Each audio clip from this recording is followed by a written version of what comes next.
দাজ্জাল যে মানুষের ঈমানকে হয়রান করবে, মানুষের ঈমানকে ধ্বংস করবে, সে সব জায়গায় প্রভাব ফেলবে, এটা কিয়ামতের পূর্বক্ষণের কথা।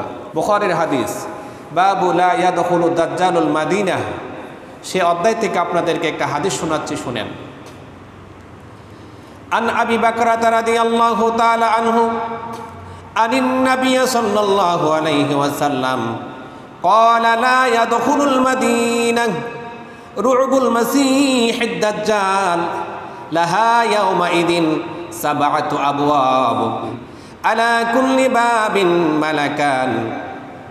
বুখারীর হাদিসের মধ্যে আসছে রাসূলুল্লাহর সাহাবী আবি বকর রাদিয়াল্লাহু তাআলা আনহু বলেন, আল্লাহ রসুল ফরমান, আল্লাহর হাবিব মুহাম্মদ রাসূলুল্লাহ সাল্লাল্লাহু আলাইহি ওয়াসাল্লাম ইরশাদ করেছেন, দাজ্জাল পৃথিবীর সকল জায়গার মধ্যে প্রবেশ করতে পারলেও মদিনার মধ্যে প্রবেশ করার মতো তার আল্লাহ ক্ষমতা দিবে না। পড়েন না সুবহানাল্লাহ।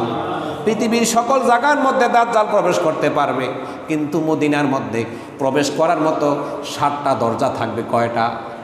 মদিনার মধ্যে ঢোকার জন্য, প্রবেশ করার জন্য আল্লাহ তাআলা 7টা দরজা নিযুক্ত করে রাখবেন। 7 আবওয়াব, আল্লাহ তাআলা 7টা দরজা রাখবেন মদিনায় প্রবেশ করার জন্য, কিন্তু 7টা দরজা থাকার পরেও সেখান দিয়ে দাজ্জাল প্রবেশ করতে পারবে না।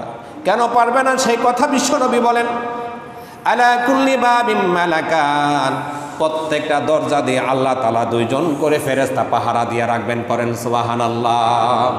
2 জন ফেরেশতা থাকবে সিকিউরিটি গার্ড হিসাবে। দাজ্জালের শক্তি তাদের কাছে কিছুই না।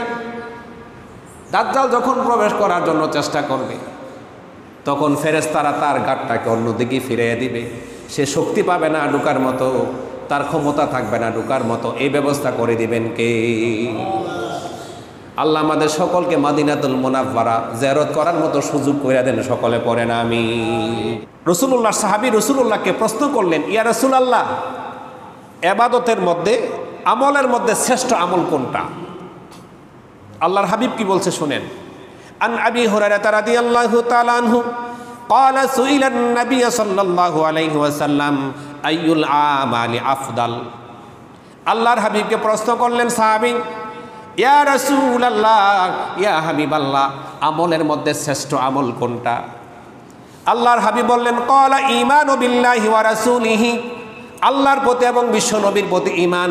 1 নম্বরে কি? আল্লাহর প্রতি, রাসূলুল্লাহর প্রতি ঈমান। কিলা সুম্মা মাযা ক্বালা, রাসূলুল্লাহকে সাহাবী প্রশ্ন করলেন, ইয়া রাসূলুল্লাহ, তারপরে শ্রেষ্ঠ কোনটা? আল্লাহর হাবিব বললেন, জিহাদু ফি সাবিলিল্লাহ, আল্লাহর রাস্তা জিহাদ করা। যে সমস্ত মানুষেরা বলে জিহাদ হলো জঙ্গিদের কাজ, তারা আল্লাহ তাআলার কোরআনকে অস্বীকার করতেছে, ঠিক না? বলেন, জিহাদ করা আল্লাহর জান্নাত যাওয়ার জন্য সর্বশ্রেষ্ঠ মাধ্যম হলো জিহাদ।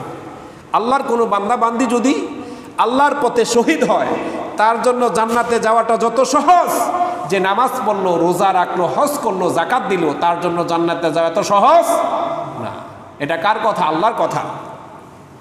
রাসূলুল্লাহর সাহাবী রাসূলুল্লাহকে প্রশ্ন করলেন, কিলা সুম্মা মাযা, ইয়া রাসূলুল্লাহ, ইয়া হাবিবাল্লাহ, নবী গো, তারপরে শ্রেষ্ঠ আমল কোনটা?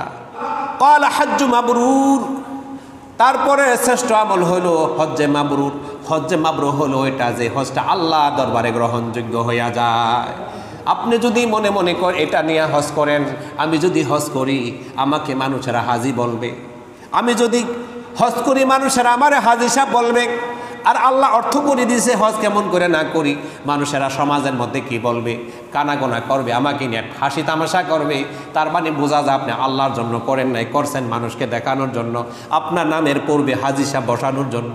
আচ্ছা বলেন তো, যে ব্যক্তি 5 ওয়াক্ত নামাজ প্রতিদিন পড়ল, মাহে রমজান মাসে রোজা রাখলো, তার নামের পূর্বে কেন আপনি বলেন না নামাজি অমুক সাহেব, নামাজি তমুক সাহেব, ও রোজাদার অমুক সাহেব, ও রোজাদার তমুক সাহেব? আমরা বলি না কেমন সমস্ত কথা। কিন্তু হজ যেমন ফরজ, নামাজও তো তেমন ফরজ। মাহে রমজানের রোজা যেমন ফরজ, যাকাত তদ্রুপ ফরজ। তাহলে হজ করলে কেন নামের পূর্বে দিয়ে আমাকে ডিজিটাল অক্ষরে বসাতে হবে হাজি সাহেব অমুক সাহেব? তার মানে হজ কি সে আল্লাহর জন্য করছে না নামের জন্য করলো? কথা বোঝেন নাই? যে ব্যক্তি নামের আগে দিয়া হাজি সাহেব না বসাইলে তার কষ্ট হয়, বিভিন্ন মজলিসে বিভিন্ন জলসার মধ্যে তাকে যখন দাওয়াত দেওয়া হয়, তার নামের পূর্বে হাজি সাহেব না লেখলে তার চেহারা কালো হয়ে যায়, তার মনে কষ্ট হয়। এতে বোঝা যায় সে হজ করছে আল্লাহর জন্য না মানুষের জন্য। তার হজ কি আল্লাহর দরবারে গ্রহণযোগ্য হবে? আল্লাহর দরবারে হজ গ্রহণযোগ্য হবে না।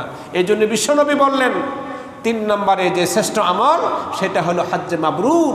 যে ব্যক্তি হজ করবে আল্লাহকে রাজির জন্য, আল্লাহ সন্তুষ্টির জন্য, আল্লাহ এবং বিশ্বনবী মুহাম্মদ রাসূলুল্লাহ সাল্লাল্লাহু আলাইহি ওয়াসাল্লামকে খুশি করার জন্য।